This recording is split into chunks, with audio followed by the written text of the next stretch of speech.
ओम गण गणपते नमो नमः। संक्षिप्त शिव पुराण रुद्र संहिता अध्याय 7-8। पार्वती का नामकरण और विद्याधन। नारद का हिमवान के यहाँ जाना। पार्वती का हाथ देकर भावी फल बताना। चिंतित हुए हिमवान को आश्वासन दे पार्वती के विवाह शिव जी के साथ करने को कहना और उसके संदेह का निवारण। ब्रह्मा जी कहते हैं, नारद मेनाके के सामने महातेजस्वी कन्या होकर लौकिक गति का आश्रय ले वो रोने लगी। उसका मनोहर रुदन सुनकर घर की स्त्रियां हर्ष से खिल गई। अब बड़े बेग से प्रसन्नतापूर्वक वहां पहुंची। नील कमल दल के साथ श्याम कांति वाले उन परम तेजस्वी और मनोरम कन्या को देखकर गिरिराज हिमालय अतिशय आनंद में निमग्न हो गए। तदंतर सुंदर मुहूर्त में मुनियों के साथ हिमवान ने अपने पुत्री के काली आदि सुखदायक नाम रखे। देवी शिवा गिरिराज के भवन में दिनों दिन बढ़ने लगी। ठीक उसी तरह जैसे वर्षा के समय गंगा जी के जलराशि और शरद ऋतु के शुक्ल पक्ष में चांदनी बढ़ने लगे। सुशीलता आदि गुणों से संयुक्त तथा बंधुजनों की प्यारी उस कन्या को कुटुंब के लोग अपने कुल के अनुरूप पार्वती नाम से पुकारने लगे।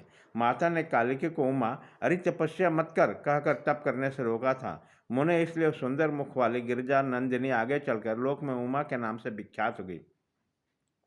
नारद तदनंतर जब विद्या के उपदेश का समय आया, तब शिवा देवी अपने चित्त को एकाग्र करके बड़ी प्रशंसा के साथ श्रेष्ठ गुरु से विद्या पढ़ने लगे।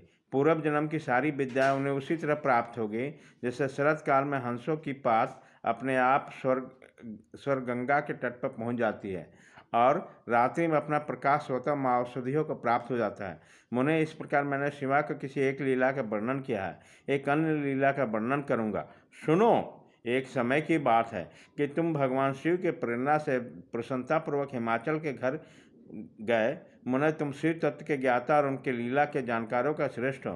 नारद, गिरिराज हिमालय ने तुम्हें घर पर आया देखकर प्रणाम करके तुम्हारी पूजा की और अपने पुत्री को बुलाकर उससे तुम्हारे चरणों में प्रणाम करवाया। मुनीश्वर फिर स्वयं ही तुम्हें नमस्कार करके हिमाचल ने अपने सौभाग्य की सराहना की और अत्यंत मस्तक हाथ झुकाकर तुमसे कहा। हिमालय बोले, हे मुनि नारद, हे ब्रह्मपुत्रों में श्रेष्ठ ज्ञानवान प्रभु, आप सर्वज्ञ हैं और कृपा करके दूसरे के उपकार में लगे रहते हैं। मेरे पुत्री के जन्म कुंडली में जो गुण दोष है उसे बताइए। मेरी बेटी किसकी सौभाग्यवती प्रिय पत्नी होगी। ब्रह्मा जी कहते हैं, मुनि श्रेष्ठ, तुम बातचीत में कुशल और कौतिक तो हो। गिरिराज हिमालय के ऐसा कहने में तुमने कलिका का हाथ देखा और उसके संपूर्ण अंगों पर विशेष रूप से दृष्टिपात करके हिमालय इस प्रकार कहना आरंभ किया। नारद बोले, शैलराज और मेना, आपकी ये पुत्री चंद्रमा के आदि कला के समान बढ़ी है। समस्त शुभ लक्षणों के इसके अंगों की शोभा बढ़ाते हैं। यह अपने पति के लिए अत्यंत सुखदायिनी होगी और माता पिता की कीर्ति भी बढ़ाएगी। संसार की समस्त नारियों में परम साध्वी और स्वजनों को सदा महान आनंद देने वाली होगी। गिरिराज, तुम्हारी पुत्री के हाथ में सब उत्तम लक्षण ही विद्यमान है। केवल एक रेखा विलक्षण है। उसे यथार्थ फल सुनो। इसे ऐसा पति प्राप्त होगा जो जोगी, नंग धड़ंग रहने वाला, निर्गुण और निष्काम होगा। उसकी न माँ होगी न बाप।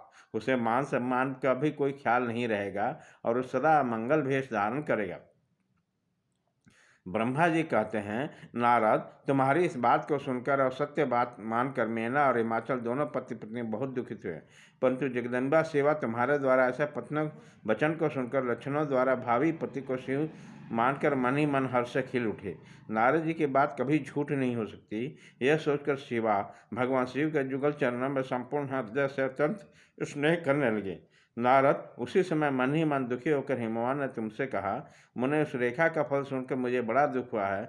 मैं अपने पुत्री को उसके बचाने के लिए क्या करूं? मुनि, तुम महान कौतुक करने वाले और वार्तालाप विशारद हो।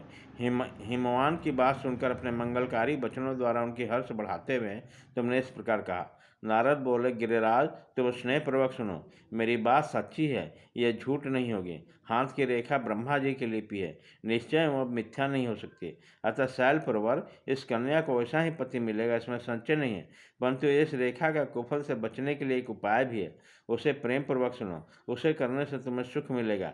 मैंने जैसे वर का निरूपण किया है वैसे ही भगवान शंकर हैं। वह सब समर्थ हैं और लीला के लिए अनेक रूप धारण करते रहते हैं। उनमें समस्त कुल लक्षण सद्गुणों के समान हो जाएंगे। असमर्थ पुरुषों में भी कोई दोष हो तो वह उसे दुख नहीं देता। असमर्थ के लिए दुखदायक है। इस विषय में सूर्य, अग्नि और गंगा का दृष्टांत सामने रखना चाहिए। इसलिए तुम विवेकपूर्ण अपनी कन्या शिवा को भगवान शिव के हाथ में सौंप दो। भगवान शिव सबके ईश्वर, सभ्य, निर्विकार, सामर्थ्यशाली और अविनाशी है। वे जल्दी ही प्रसन्न हो जाते हैं, अर्थात शिवा को ग्रहण कर लेंगे, इसमें संशय नहीं है। विशेषतः वह तपस्या से भस्म हो जाते हैं। यदि शिवा तप करे तो सब काम ठीक हो जाएगा। सर्वेश्वर शिव सब प्रकार से समर्थ हैं। वह इंद्र के ब्रज का विनाश कर सकते हैं। ब्रह्मा जी उनके अधीन है तथा वह सबको सुख देने वाले हैं। पार्वती भगवान शंकर की प्यारी पत्नी रहेगी। वो सदा रुद्रदेव के अनुकूल रहेगी, क्योंकि वो महासाध्वी और उत्तम व्रत की पालन करने वाली है तथा माता पिता को सुख बढ़ाने वाली है। ये तपस्या करके भगवान शिव के मन को अपने बस में कर लेगी और भगवान भी इसके सिवा किसी दूसरे स्त्री से विवाह नहीं करेंगे। इस दोनों का प्रेम एक दूसरे के अनुरूप है। वैसा उच्च कोटि का प्रेम न तो किसी का हुआ है, न इस समय है और न आगे किसी का होगा। गिरिश्रेष्ठ, इन देवताओं का कार्य करने हैं। इनका जो जो काम नष्ट प्राय होंगे, उन सबका इनके कार्य, इनके द्वारा पूरा जीवन या उद्धार होगा। अद्रिराज, आपकी कन्या को पाकर ही भगवान हर अर्धनारीश्वर होंगे।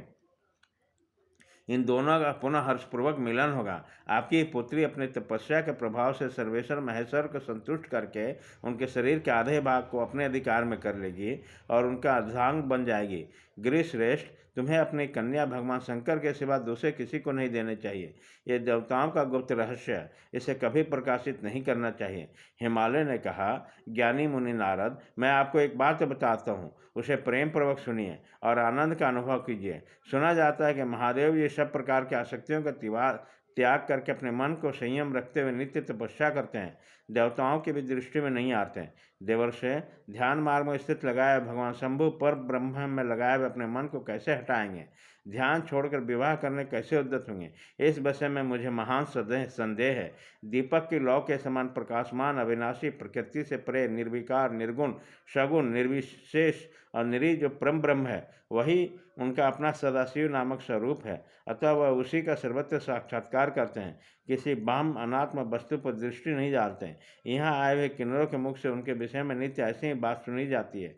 क्या यह बात मिथ्या ही है? विशेषतः यह बात भी सुनने में आती है कि भगवान हर ने पूर्व काल में सती के समक्ष एक प्रतिज्ञा की थी। उन्होंने कहा, दक्ष कुमारी प्यारी स्त्री, मैं तुम्हारे सिवा किसी दूसरी स्त्री को अपनी पत्नी बनाने के लिए न वरण करूँगा न ग्रहण।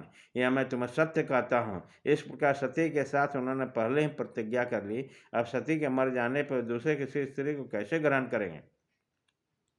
यह सुनकर तुम नारद ने कहा, महामते गिरिराज, इस विषय में तुम्हें चिंता नहीं करनी चाहिए।